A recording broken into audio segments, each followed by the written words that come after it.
Kasama na po natin, Vice Mayor Chi Atienza at Yorme Isko Moreno Tomagoso.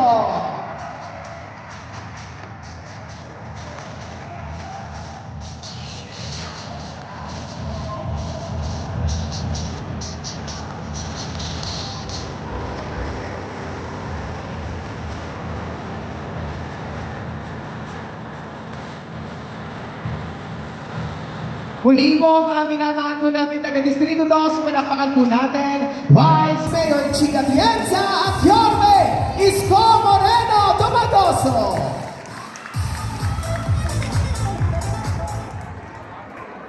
Good morning! Oo po kayo. Yung iba daw sa inyo, alas 6 pa lang ng umaga. Ang aga nyo naman. Anyway, magandang umaga po sa inyong lahat. No? Nandito ang ating Vice Mayor Chi Atienza, ang ating mga konsyal. Ang nangongona. Hindi pwedeng mawala to sa puso nyo. Laging number 1 to. Nangongona. Ang ating mahal at masipag na konsehal Edward Tan. Sino ang dalaga? Parang dalang-dala ka na. Dala na.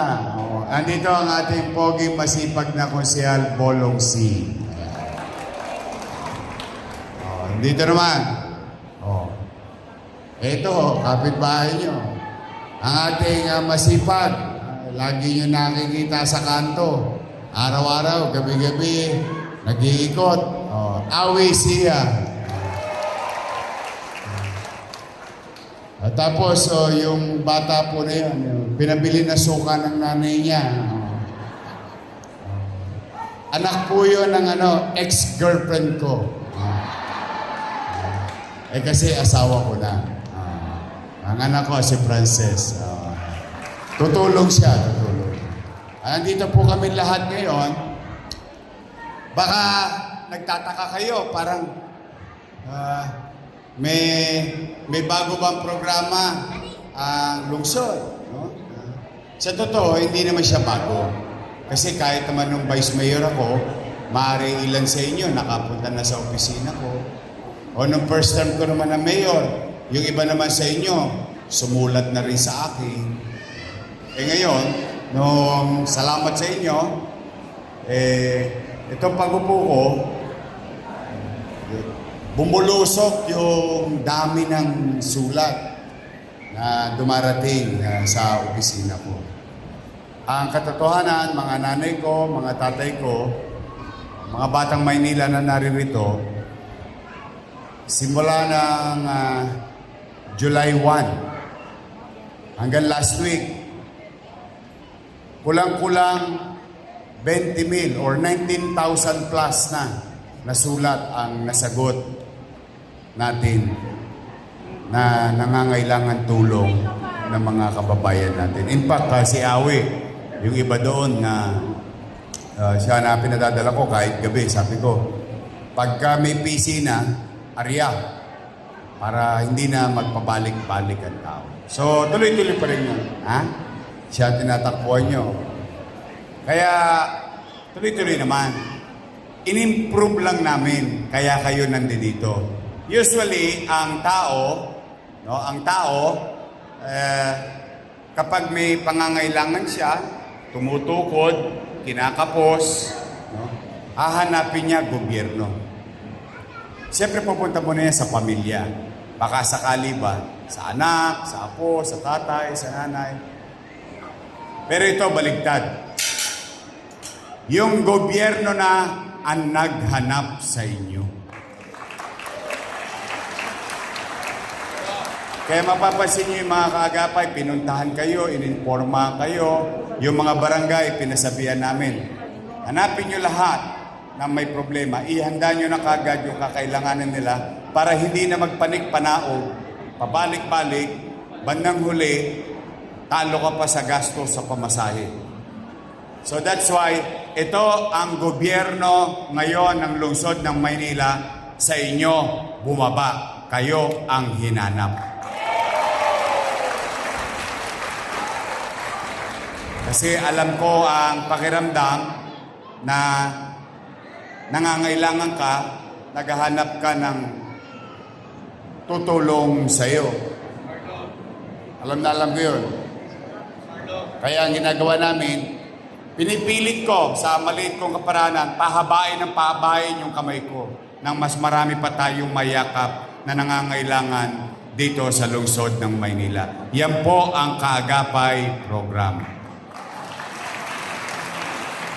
At marami rin sa inyo nakakalam pag kami naggagawa ng mga public assembly, yung ganito, whether kwentuhan, whether sayahan, o whether tulungan, mapapansin niyo maayos tayo.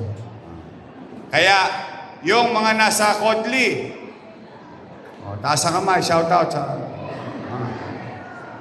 Huwag kayong mag-aalala. Tiyak ito. Tiyak. Hindi tayo abot ng tanghalian dito, uwi na. Marami naman tayong katulong. Isa-isayin namin kayo. Just pagdadamutan nyo na kung ano ang makakayanan namin. Pero sigurado po kami, wala nang balikan to. Walang balikan. Walang balikan in such a way, in our own little way. Today, maibsan, kung kayang buuin, kung kaya man, ano pa man, o makaligtas ng buhay. Kasi sa ganitong pamamaraan din, natsatsambahan din namin yung mga life-threatening situation. Kaya, sa inyong lahat, ito po ang Kaagapay program. Let me take this opportunity.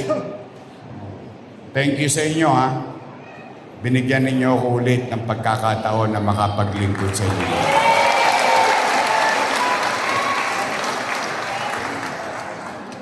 Sa mga kabataan o mga nanay, pwede nyo nang kumbinsihin in the future, in the near, not far, but near future. Ang inyong mga apo o anak, sabihin nyo na sa kanila, anak, apo, mag-doktor ka, mag-nurse ka. Kasi kahapon, yung pangarap ko para sa inyo, yung sinabi ko sa entablado, itinatag na, magsisimula ng i-construct ang bagong building na kung tawagin ay Pamantasan Lungsod ng Maynila College of Medicine.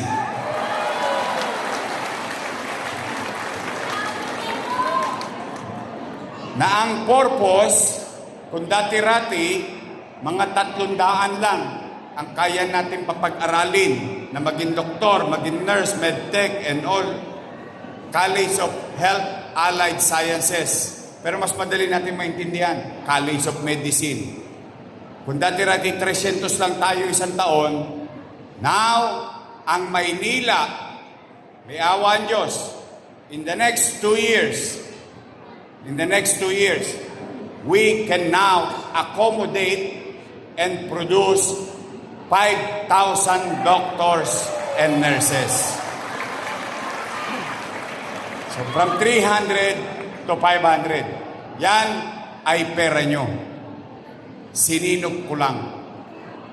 Episyente kong gagastusin para ang balik, kahit nasa 6 na piyen na tayo, tayong lahat, lalo na kayo, yung iba rito, konti na lang ang birthday. Talagang ganun eh, una-una lang eh.